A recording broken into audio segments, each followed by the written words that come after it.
Hello student. पिछले turn पे आपने ग्रामीण समाजशास्त्र का अर्थ एवं परिभाषा और ग्रामीण समाजशास्त्र के क्षेत्र के बारे में अध्ययन किया था।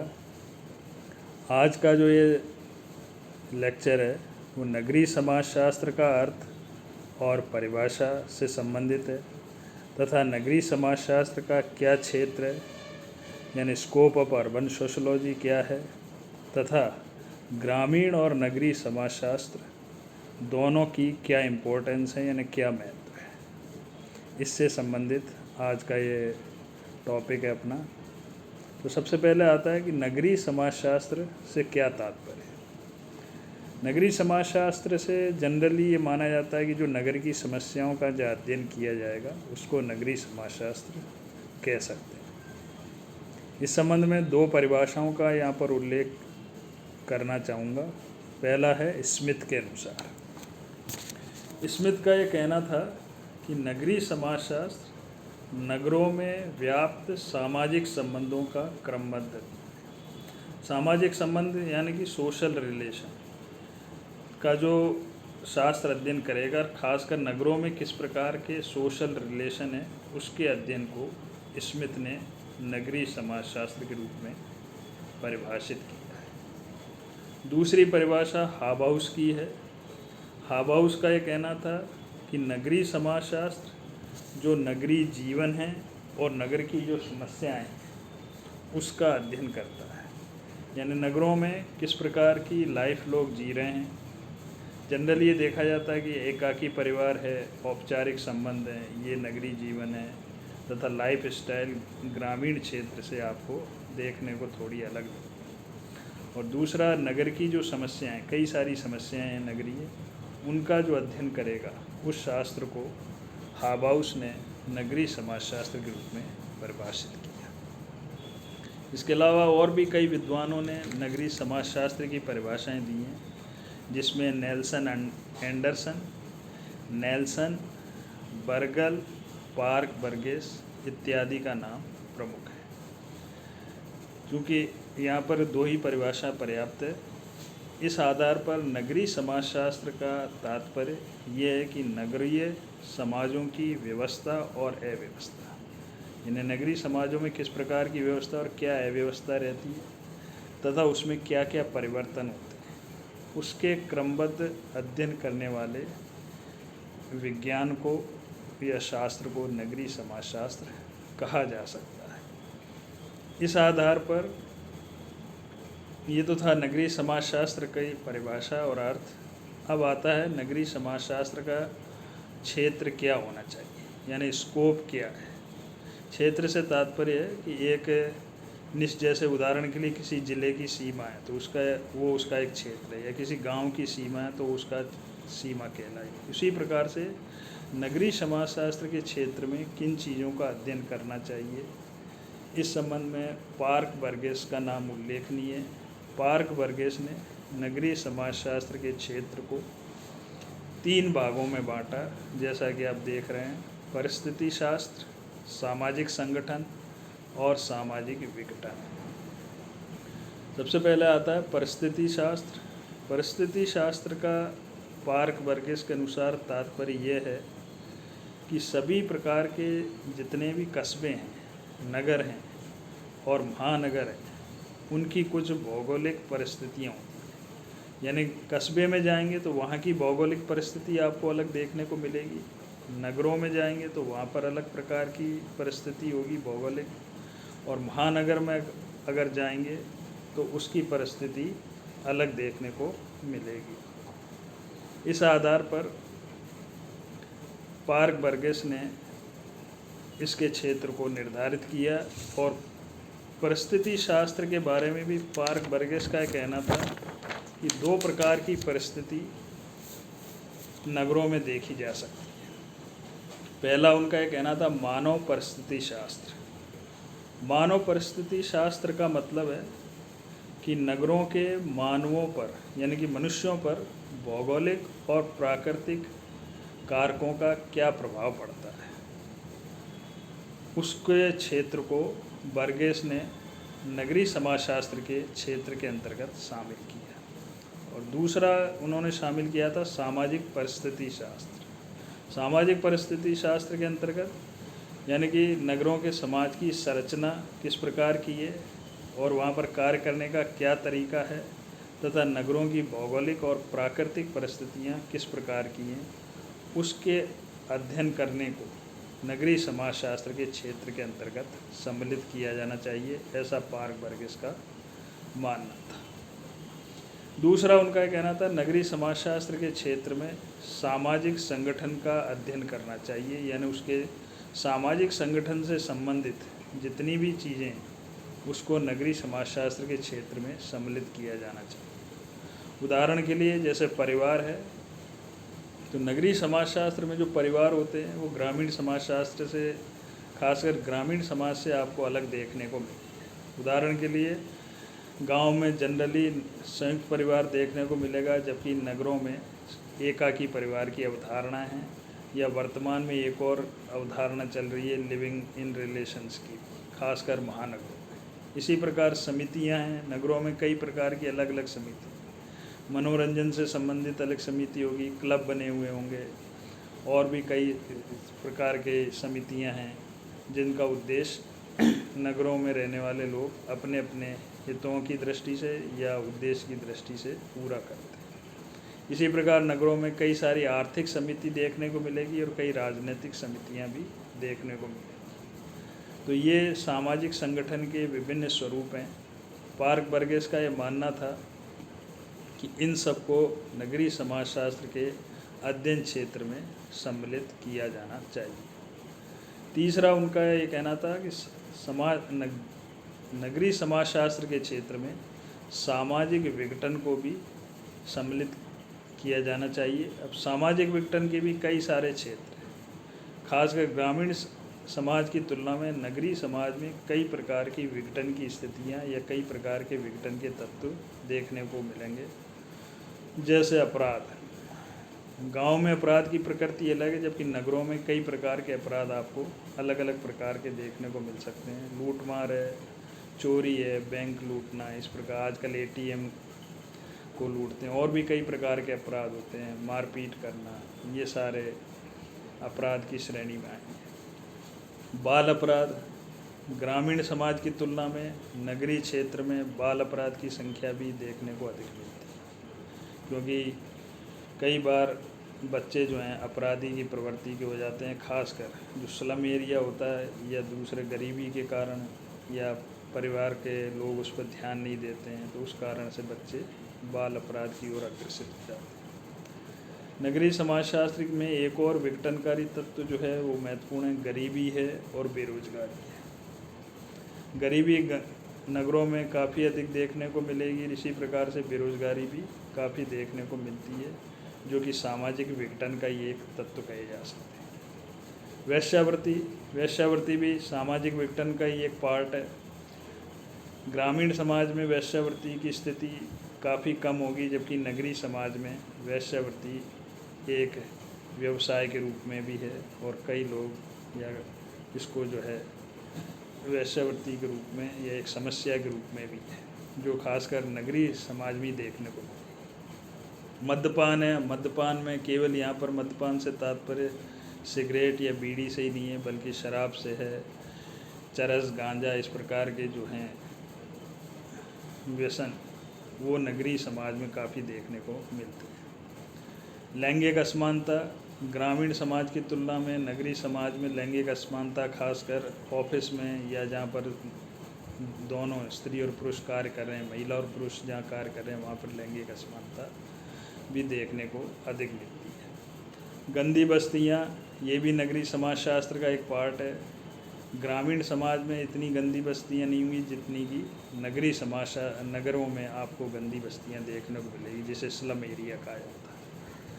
पर्यावरण प्रदूषण एक बहुत बड़ी समस्या है वर्तमान में, और ये खासकर नगरों में या महानगरों में विशेषकर देखने को मिलती है। और प्रदूषण के लिए इसीलिए जैसे दिल्ली का आपने सुना होगा कि दिल्ली में इसीलिए ऑड इवन को भी लागू किया गया है। भ्रष्टाचार भी एक सामाजिक विघटन का ही पार्ट है। तो पार्क-बर्गेस का ये मानना था कि इन सारी चीज़ों को या ये सारे जो विघटनकारी तत्व हैं ये भी नगरीय समाजशास्त्र के अध्ययन क्षेत्र में सम्मिलित किए जाने चाहिए। इसके अतिरिक्त नगरीय समाजशास्त्र का क्षेत्र कुछ विद्वानों ने समय और स्थान के आधार पर भी बताया। नगरों के प्रकार के आधार पर भी कुछ विद्वानों का कहना था कि नगरों के प्रकार के आधार पर भी नगरीय समाजशास्त्र का अध्ययन क्षेत्र में इनको सम्मिलित करना चाहिए। जैसे वर्तमान में नगरों में भी एक छोटे नगर होते हैं, एक महानगर होते हैं और एक सामान्य नगर जिसको कह सकते हैं। जैसे चित्तौड़ आपका है तो वो एक छोटा शहर कहलाएगा और जयपुर जाएंगे तो वो महानगर की श्रेणी में होगा। इसी प्रकार से मुंबई है, कोलकाता है, बंगलुरु है, चेन्नई है, ये सारे के सारे महानगर की श्रेणी में। तो इनका अध्ययन करना भी नगरीय समाजशास्त्र के क्षेत्र में सम्मिलित करना चाहिए। कुछ विद्वान ऐसे थे खासकर जिसमें बर्गल, मेयर, ग्रांट, एंडरसन, इनका ये मानना था कि नगरों का अध्ययन क्षेत्र केवल नगर ही होना चाहिए, यानी जहाँ पर केवल नगर हों उनका ही अध्ययन करना नगरीय समाजशास्त्र का क्षेत्र होना चाहिए। ये तो था नगरीय समाजशास्त्र का अर्थ और उसकी परिभाषा। अगला इसी से रिलेटेड आपका अगला टॉपिक है नगरीय और ग्रामीण समाजशास्त्र का क्या महत्व है।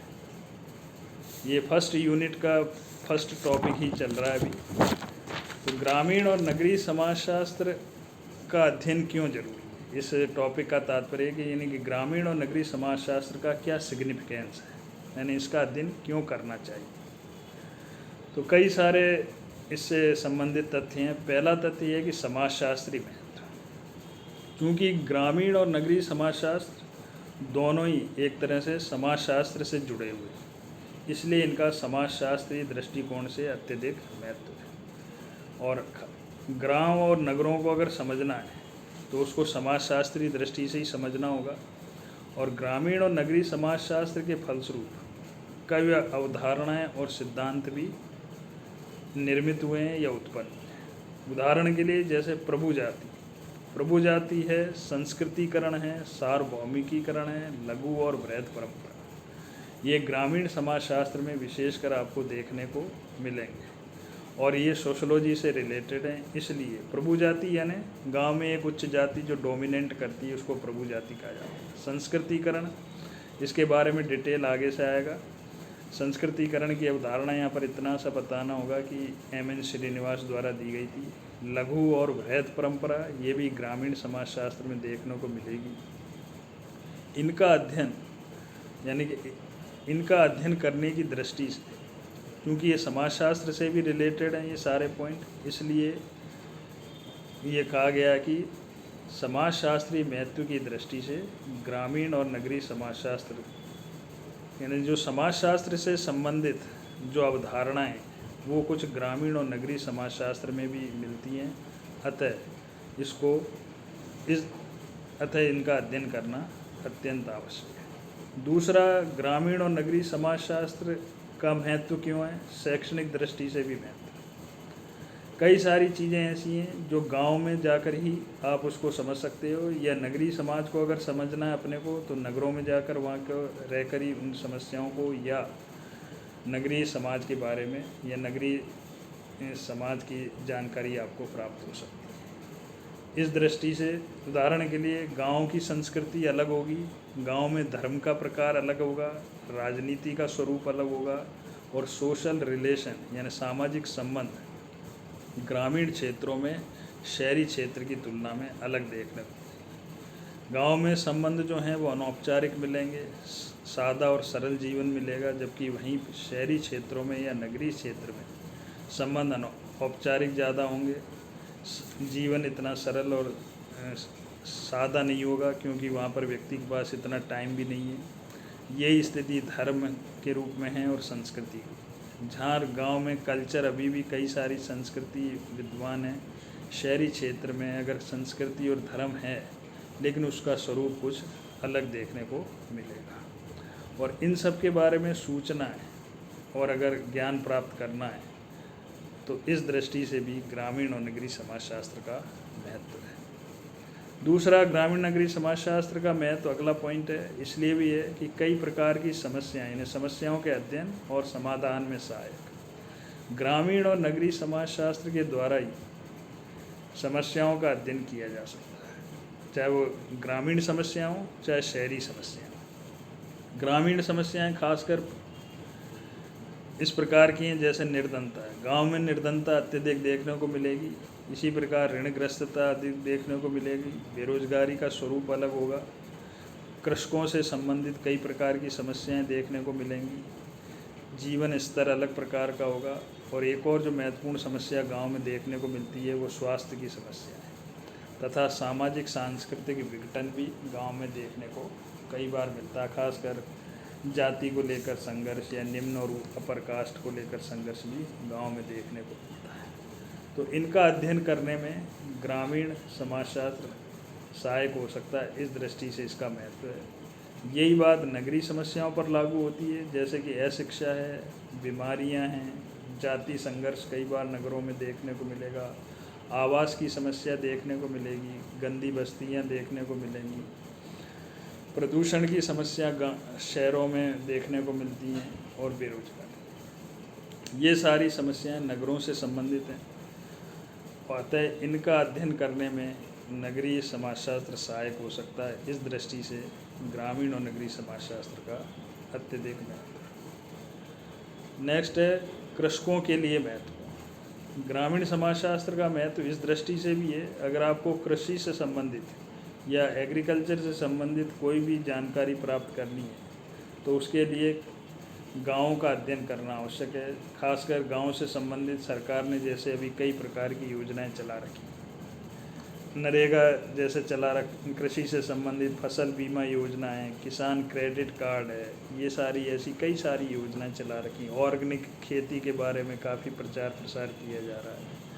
किसानों को कई प्रकार की सब्सिडी दी जा रही है, खाद दी जाती है, नई टेक्नोलॉजी एग्रीकल्चर में क्या आ गई है, क्या क्या नवाचार हो रहे हैं, इन सब का अध्ययन करने की दृष्टि से भी ग्रामीण समाजशास्त्र का अत्यधिक महत्व है। नेक्स्ट आता है अपरिहार्य और पथ प्रदर्शक। ग्रामीण और नगरीय समाजशास्त्र का महत्व इस दृष्टि से भी है कि ग्रामीण और नगरीय विकास की योजनाओं, समाज सुधारक से संबंधित जो भी चीज़ें हैं और पुनर्निर्माण आदि के रूप में ग्रामीण नगरीय समाजशास्त्र जो है अपना पथ प्रदर्शक यानी कि मार्गदर्शक के रूप में कार्य करता है। अगला नेक्स्ट पॉइंट है व्यवसायिक महत्व।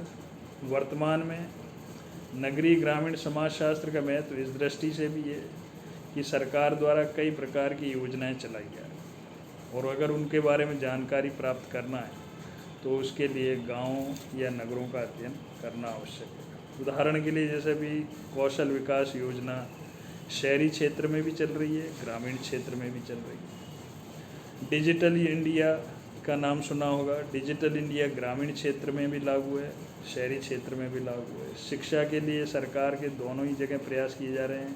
खासकर कंप्यूटर शिक्षा के बारे में ग्रामीण क्षेत्र में भी जोर दिया जा रहा है, यहाँ पर भी नगरों में भी दिया जा रहा है। इसी प्रकार से ई क्लास है।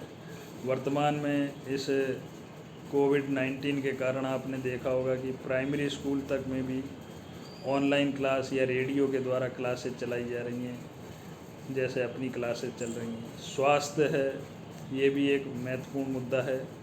स्वास्थ्य की स्थिति वर्तमान में अत्यधिक, शिक्षा के बाद अगर कोई महत्वपूर्ण बिंदु है तो वो है स्वास्थ्य। हर व्यक्ति स्वस्थ रहना चाहता है, और हर चाहे वो ग्रामीण क्षेत्र हो या नगरीय क्षेत्र, सरकार द्वारा ये पूरी कोशिश की जाती है कि स्वास्थ्य की दृष्टि से सब लोग स्वस्थ रहें, तभी वो कुछ कार्य कर सकते। पंचायती राज है, जो कि ग्रामीण समाज का एक बहुत बड़ा महत्वपूर्ण पार्ट है, क्योंकि वर्तमान में कई सारी योजनाएं पंचायत राज के माध्यम से ही लागू होती हैं। इसी प्रकार जनजाति कल्याण है, समाज कल्याण है, इन सब के व्यवसायिक दृष्टि से अध्ययन करने की दृष्टि से ग्रामीण और नगरीय समाजशास्त्र का महत्व है।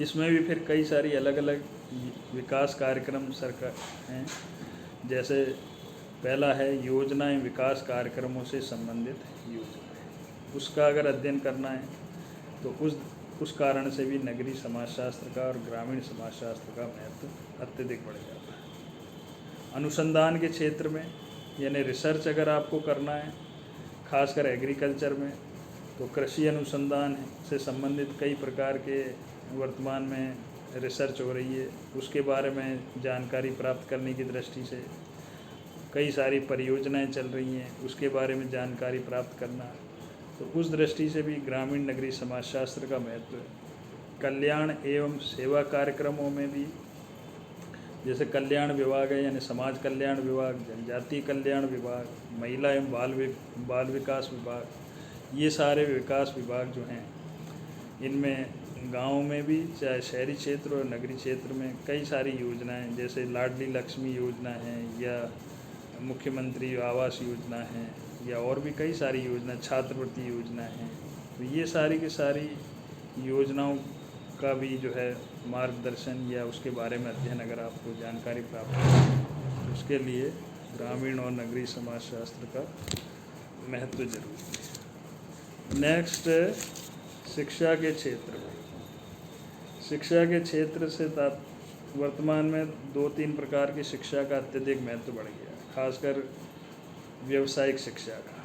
समाज शिक्षा पहले थी, बुनियादी शिक्षा का महत्व ग्रामीण क्षेत्र में अधिक था। महात्मा गांधी ने भी इस पर अत्यधिक बल दिया था। वर्तमान में व्यावसायिक शिक्षा यानी जो आप लोग जो पढ़ाई कर रहे हो, उसके साथ साथ ट्रेडिशनल शिक्षा के साथ साथ व्यावसायिक शिक्षा का होना जरूरी है, या तकनीकी शिक्षा या कौशल विकास से संबंधित आपको शिक्षा प्राप्त करना जरूरी है, तभी आप रोजगार के अवसर प्राप्त कर सकते हैं। नेक्स्ट है अन्य क्षेत्र में। अन्य क्षेत्र में भी ग्रामीण और नगरीय समाजशास्त्र कई की दृष्टि से भी इसका महत्व है। जैसे पंचायत विभाग है, गांव में पंचायत विभाग सारी योजनाओं को डील करता है। शहरी क्षेत्र में नगर परिषद उसको डील करती है, और उसके अंतर्गत भी कई सारे विभाग हैं, सहकारिता विभाग, रोजगार विभाग, जनसंपर्क है, सुधार गृह है। सुधार गृह में से तात्पर्य जैसे कोई बाल अपराधी है तो उसको सुधारने के लिए सुधार गृह में भेजा जाता है। इसी प्रकार से नारी निकेतन है। तो इन सब का अध्ययन करना या इसके बारे में जानकारी अगर आपको प्राप्त करनी है, तो ग्रामीण और नगरीय समाजशास्त्र का अध्ययन करना जरूरी है। इस कारण वर्तमान में नगरीय और ग्रामीण समाजशास्त्र का अत्यधिक महत्व है। नेक्स्ट, ग्रामीण और नगरीय जीवन को समझने में सहायक। नगरीय और ग्रामीण समाजशास्त्र का महत्व इस दृष्टि से भी अत्यधिक महत्व है कि वर्तमान में ग्रामीण समाज में कई प्रकार की अलग अलग प्रथाएं हैं, रीति रिवाज हैं, मूल्य हैं, विश्वास हैं, जाति से संबंधित कई नियम हैं। तो इनका अगर जानकारी प्राप्त करनी है तो ग्रामीण समाजशास्त्र के द्वारा ही प्राप्त हो सकती है। ग्रामीण और नगरीय जीवन की तुलना करनी है तो उस दृष्टि से भी, जैसे गांव में रहने का स्तर क्या है, गांव में शिक्षा का स्तर क्या है, गांव की संस्कृति और शहर की संस्कृति में क्या अंतर है, गांव की प्रथाएं किस प्रकार की हैं, शहरों में उसका क्या स्वरूप है, गांव के मूल्य क्या हैं, शहरों में वही मूल्य दूसरे प्रकार के रूप में मिलेंगे, संबंध किस प्रकार के हैं। तो ये कई सारे तुलना के पॉइंट हैं। गांव में बेरोजगारी की स्थिति क्या है, शहरों में बेरोजगारी की स्थिति क्या है, गांव में खासकर महिलाओं की स्थिति किस प्रकार की है, शहरों में महिलाओं की स्थिति किस प्रकार की है। तो इस प्रकार का अगर तुलनात्मक अध्ययन भी अगर करना है, उस दृष्टि से भी ग्रामीण और नगरीय समाजशास्त्र का अत्यधिक महत्व। ये था आज का टॉपिक, जिसमें आपने ग्रामीण नगरीय समाजशास्त्र के महत्व के बारे में जाना तथा नगरीय समाजशास्त्र का अर्थ, परिभाषा और क्षेत्र क्या होना चाहिए उसके बारे में जाना। आशा है कि आपको कुछ हद तक इसके बारे में जानकारी प्राप्त हुई होगी। थैंक्स।